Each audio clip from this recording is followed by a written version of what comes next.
মক্কার তরুণ ছাগল পালতো মুশরিকের বিশ্বনবী আর আবু বকর রাদিয়াল্লাহু তাআলা আনহু একবার গেলেন, বিশ্বনবী বললেন আমি খুব ক্ষুধার্ত, তোমার কাছে কি দুধ আছে ছাগলের? আব্দুল্লাহ ইবনে মাসউদ বলে আছে, কিন্তু এটা আমার মালিকের, আমি তো দরদ দেখাই আমার মালিকের দুধ আপনি পথিক, আপনারে দিতে পারি না।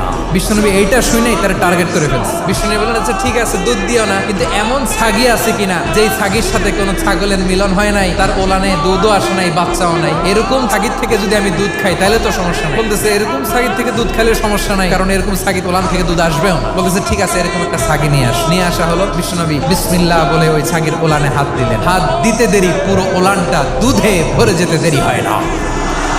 বিশ্বনবী আর আবু বকর রাদিয়াল্লাহু তাআলা আনহু দহন করে পেট ভরে খেলেন। এই দৃশ্য আব্দুল্লাহ ইবনে মাসউদের হৃদয়ে দাগ কাটলো। এই মুজিজা দেখে তিনি বললেন আশহাদু আল্লা ইলাহা ইল্লাল্লাহ। ওনাকে টার্গেট করে বিশ্বনবী দেখলেন এমন ইন্টেলেকচুয়াল ব্রেন, উনি সূক্ষ্ম জিনিস বুঝে বেশি, ফিকহি জ্ঞান ওনার মধ্যে বেশি। বিশ্বনবী ওনাকে কোরআনের জ্ঞান। মক্কার তরুণ